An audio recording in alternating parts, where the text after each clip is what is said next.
Swell swell का क्या मतलब है, आइए सीखते हैं आज की इस छोटी सी वीडियो में। स्वेल का मतलब है पिघलना, जलना या काल में बूंदना। आइए इस वर्ड को सेंटेंसेस में इस्तेमाल करते हैं।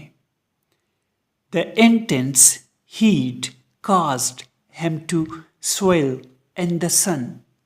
इसका मतलब है सूरज की शदीद गर्मी ने उसे पसीने से शराबूर कर दिया। Intense means शदीद, heat means गर्मी। दोस्तों, चैनल को सब्सक्राइब करें और वीडियो को लाइक और शेयर ज़रूर करें। Thanks for watching this video.